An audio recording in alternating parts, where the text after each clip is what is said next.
अस्सलाम वालेकुम दोस्तों, आज हम आपके लिए जो HVAC से रिलेटेड एक इंटरेस्टिंग और इन्फॉर्मेटिव वीडियो लेके आए हैं। ये हमारा एक एग्जॉस्ट फ़ैन है। इसके अंदर जो प्रॉब्लम आई है वो भी आपके साथ शेयर करेंगे। बैरिंग कौन से होते हैं वो कैसे काम करते हैं, तमाम चीज़ें आपको फुल डिटेल में इस वीडियो में मिलेंगी। तो इसके अंदर जस्ट ये हमारे एग्जॉस्ट फ़ैन है, डक्ट कनेक्टेड होती है जो आपके जहाँ से आपने एयर वगैरह को एग्जॉस्ट करना होता है। बेल्ट ड्राइव ये हमारा एग्जॉस्ट फ़ैन है, यानी कि एक बेल्ट मोटर और ब्लोअर को कनेक्टेड करती है।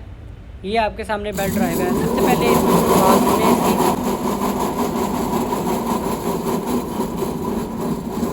तो जैसा कि आपने देखा कि काफ़ी ज़्यादा आवाज़ कर रहा है।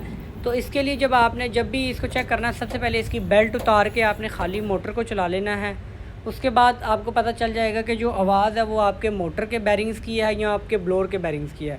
तो यहाँ पे हमारी मोटर है वो बिल्कुल स्मूथ चल रही है, हमारा जो ब्लोअर है उसकी आवाज़ है ज़्यादा। तो ये आप देख रहे हैं। अब हम सबसे पहले इसके ब्लोअर जो बैरिंग हैं चेंज करने के लिए हम जो इसके अंदर जो हमारे वाई बैरिंग होते हैं ये हम यूज़ करते हैं, जो कि ब्रैकेट के साथ होते हैं। इसके अंदर कंप्लीट डिटेल से आपको कंप्लीट इन्फॉर्मेशन मिलेगी। तो सबसे पहले आपने पुली है, जो आपकी बेल्ट ड्राइव पुली है, इसको आपने उतार लेना है। इसके साथ एल्की के बोल्ट नट लगे होते हैं, एल्की बोल्ट यूज़ किए जाते हैं। उसके बाद ये आप देख रहे हैं पुलर की मदद से हम इस पुली को बाहर पुल करेंगे, निकाल लेंगे बाहर। तो ये आप देख रहे हैं हमारी जो पुली थी, जो बेल्ट ड्राइव पुली थी वो उतर चुकी है। इसके नीचे आपको बैरिंग नज़र आ रहे हैं जो कि ब्रैकेट के अंदर मौजूद हैं। उसके लिए अब उसको निकालने के लिए हल्की सी WD-40 वगैरह का यूज़ कर लेंगे ताकि हमारा जो बैरिंग है वो शाफ्ट के ऊपर स्मूथली बाहर आ जाए। तो उसके बाद हम इसके जो ब्रैकेट्स हैं इनके बोल्ट्स खोल लेंगे। जो बैरिंग की ब्रैकेट्स हैं इसके अंदर हमारे ब्रैकेट्स के अंदर हमारे बैरिंग्स होते हैं, तो इसको जल्दी से खोल लेते हैं। उसके बाद आपने ये जो बैरिंग है शाफ्ट के ऊपर इसकी एक एल्की बोल्ट है, इसको भी खोलेंगे। एल्की बोल्ट को खोलने के बाद आप इस बैरिंग को बाहर निकालने के लिए, शाफ्ट के ऊपर से निकालने के लिए हम फिर पुलर का यूज़ करेंगे। दोनों साइडों पे सेम बैरिंग है। जो बैरिंग का नंबर है UC 206, ठीक है। ये आप देख रहे हैं, ये बैरिंग की आवाज़ थी। अभी नए बैरिंग के भी आपको दिखाएंगे कि ग्रीसिंग इसके ऊपर किस तरीके से की जाती है। तो दूसरी साइड से भी ये आप देख रहे हैं, आप खोल रहे हैं। यहाँ से भी हम उसी तरीके से, जैसा कि एल्की, इसके ऊपर भी एल्की बोल्ट लगा हुआ है जो कि शाफ्ट के ऊपर टाइट होता है ताकि आपका बैरिंग ग्रिप कर जाए, ठीक है, शाफ्ट के साथ ग्रिप हो। उसके बाद ये आप देख रहे हैं, इसको भी हम उसी तरीके से निकालेंगे ऊपर करके। इसको भी पुलर की मदद से बाहर पुल कर लेंगे। बेल्ट डाल के हम इसकी शाफ्ट के ऊपर हम इसको थोड़ा सा ऊपर कर लेंगे। और इसके ये हम 3 लेग वाला पुलर यूज़ कर रहे हैं, तो तीनों साइड पे इसकी ग्रिप बढ़ाने के लिए इसको ऊपर करना पड़ेगा। तो ये आप देख रहे हैं, अब जल्दी से हम इसको निकाल लेते हैं। हल्की WD-40 भी साथ निकालेंगे। तो ये आप देख रहे हैं दोनों बैरिंग हमारे बाहर आ गए हैं। बैरिंग जैसे ही बाहर आएगा, जो नया बैरिंग होगा वो उसको इस ब्रैकेट के अंदर लगाने का तरीका भी आपके साथ शेयर करेंगे। ग्रीसिंग वगैरह करनी होगी उसके लिए भी। अब थोड़ी सी सफाई कर लेते हैं सैंड पेपर की मदद से। जो जंग वगैरह आया होता है इसको आप अच्छे तरीके से साफ़ कर लें। जो हमारी शाफ्ट पिन है उसको भी। अच्छा, ये नया बैरिंग है, इसके ऊपर आप ये जरी देख रहे हैं, इसके अंदर सुराख भी नज़र आ रहा है जो कि ग्रीसिंग के लिए बनाया गया है। ये आप देख रहे हैं, ये जो आपको जरी नज़र आ रही है इस ग्रूव्स के ऊपर आनी चाहिए। इस गरी के यहाँ से आप इसके अंदर ग्रीस करेंगे नोज़ल के ऊपर लगा के, नोज़ल गन की मदद से। तो जो ये ग्रीस इसके अंदर आएगी तो वो इस होसिंग के अंदर आ जाएगी। यहाँ से सुराख है छोटे छोटे पिन, वो आपके बैरिंग बॉल्स के अंदर ग्रीस चली जाएगी। तो ये तरीकाकार होता है बेसिकली इसकी फ़िटिंग का। अब इसके अंदर रख के जस्ट हम इसको हल्का सा ऊपर की तरफ प्रेस करेंगे या हल्की हल्की हैम्बरिंग कर लेंगे ताकि ये बिल्कुल लूज़ नहीं बैठना चाहिए, क्योंकि इसके अंदर इसको होजिंग के अंदर बैरिंग को मूव नहीं होना चाहिए, बल्कि शाफ्ट के ऊपर ग्रिप करके जो हमारी बॉल्स हैं उनको मूव होना चाहिए, ना कि पूरा बैरिंग मूव हो। तो ये आप देख रहे हैं, हम हल्की हल्की हैम्बरिंग करके, तो इस तरीके से ये अब हमारा बैरिंग इसके अंदर बैठेगा। तो दोस्तों साथ साथ एक छोटी सी रिक्वेस्ट भी है कि हमारे इस चैनल HVAC टेक्नोलॉजी को भी सब्सक्राइब कर लें। अब ये हमारे इस ब्रैकेट के अंदर बैठ गया है।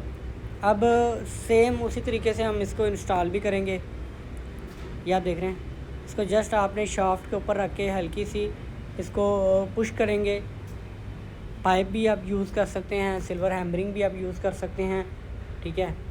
तो ये आप देख रहे हैं, अब हम इसको हल्का हल्का हैमरिंग करेंगे, ये अपनी जगह पे चला जाएगा। तो जब इसके सुराख सामने आ जाएंगे, जो बोल्ट्स लगने हैं, ब्रैकेट के बोल्ट्स लगने हैं स्टैंड के ऊपर, एंगल के ऊपर, तो ये आप देख रहे हैं, ये ऑटोमेटिकली आपके बैरिंग अपनी जगह पे आ जाएगा। तो दोनों साइडों से आपने इसको चेक कर लेना है, दोनों साइडों से आपके नट बोल्ट सामने आ गए हैं, ठीक है। तो आप इनको टाइट करके एक दफ़ा ब्लोअर को साथ साथ, जब आप टाइट करने से पहले ब्लोअर को मूव कर लें। ब्लोअर किसी जगह पे लग तो नहीं रहा, किसी जगह पे फंस तो नहीं रहा। अगर किसी किस्म का मसला आ रहा है तो आप उसको पहले सोल्व कर लें, उसकी एडजस्टमेंट कर लें, उसको लेवल पे कर लें। तो ये आप देख रहे हैं, अब हम दोनों साइडों से इनके बोल्ट्स को टाइट करिए। आप देख रहे हैं, ये अब हम इसको घुमा रहे हैं, ये बिल्कुल फ्रीली घूम रहा है इसके अंदर। तो इसको हम चला के भी दिखाएंगे लास्ट में। ये आप देख रहे हैं, ये जो पुली है इसको भी थोड़ी सी सफाई कर लेते हैं इसके अंदर के साथ, जहाँ से हमारी शाफ्ट के ऊपर, क्योंकि आप कोशिश करेंगे ऐसी जगह पे हैमरिंग कम यूज़ करें, जितनी भी सफाई बेहतर हो सके आप करें, लेकिन ज़्यादा लूज़ नहीं करना, ज़्यादा वो नहीं करना आपने कि इसको ज़्यादा सैंड पेपर की मदद से शाफ्ट के ऊपर लूज़ हो जाए। तो ये आप देख रहे हैं, ये हमने इसको शाफ्ट की लगा दी। उसके बाद हम अभी आपने सारी चीज़ों को टाइट नहीं करना जब तक आपकी सारी चीज़ें ना लग ना जाएँ। फिर आपने इसकी पुली लगा के फिर आपने तमाम हल्की और इसके नट बोल्ट को प्रॉपर टाइट करना है। तो ये आप देख रहे हैं, अब हम इसको हल्की सी हैमरिंग करेंगे तो ये अपनी जगह पे जाके, अब यहाँ पे बात है आपकी मोटर की पुली के साथ आपकी अलाइनमेंट होनी चाहिए। इसको आपने देखते रहना साथ साथ कि ये जो पुली है और उस पुली की आपकी अलाइनमेंट हो। आप डोरी की मदद से इसकी अलाइनमेंट भी चेक कर सकते हैं, किसी हार्ड स्केल की मदद से भी आप इसकी अलाइनमेंट चेक कर सकते हैं। तो ये अब हमारी अलाइनमेंट तकरीबन हो चुकी है, ठीक है। तो उसके बाद आपने इसकी जो पुली की हल्की बोल्ट है उसको आपने टाइट कर देना है। तो दोस्तों साथ साथ एक छोटी सी रिक्वेस्ट भी है, हमारे इस चैनल को भी सब्सक्राइब कर लें और बेल आइकॉन के बटन को लाजमी प्रेस करें। इस तरह से HVAC मैकेनिकल की वीडियोज़ हम लेके आते रहते हैं। अच्छा जी, अब हमारा ये जो बैरिंग तकरीबन चेंज हो चुका है, तमाम बोल्ट्स को अब टाइट कर देंगे दोबारा से अच्छे तरीके से।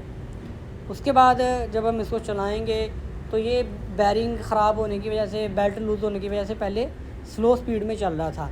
जब भी आप इस तरह का काम करें तो आपने एहतियात करनी है, क्योंकि फिर एकदम से हैवी स्पीड अपनी पूरी परफॉर्मेंस के ऊपर आता है ब्लोअर, तो इसके अंदर जो डस्ट वगैरह होती है वो बाहर आएगी, जो भी आपको नज़र भी आएगी। तो जैसे ही हम इसको दोबारा स्टार्ट करेंगे, क्योंकि बैरिंग की वजह से मोटर ज़ोर ले रही थी, स्लो चल रही थी, उसके साथ साथ इसके अंदर आपकी बेल्ट भी लूज़ थी, तो जो ब्लोअर था वो फुल RPM पे नहीं चल रहा था। अब हम इसको ऑन करते हैं। तो सबसे पहले आप पहले भी आवाज़ सुनी थी, अब भी आवाज़ सुनेंगे। तो ये हमारा ब्लोअर ऑन चुका है। तो ये आप देख रहे हैं, जो डस्ट आई थी वो बेसिकली इसीलिए आई थी कि इसके ब्लोअर की जो लूवर्स हैं उनके अंदर काफ़ी डस्ट वगैरह थी। ये अक्सर लोग किचन वगैरह में, वाशरूम्स वगैरह में यूज़ करते हैं। तो दोस्तों आई होप आपको वीडियो अच्छी लगी होगी। अब हम इसको दोबारा बंद करते हैं, दोनों साइड से बंद करके। ये आप देख रहे हैं, ये हमारा काफ़ी अच्छा फ़्लो हो गया है। तो दोस्तों वीडियो अगर अच्छी लगी तो लाइक और शेयर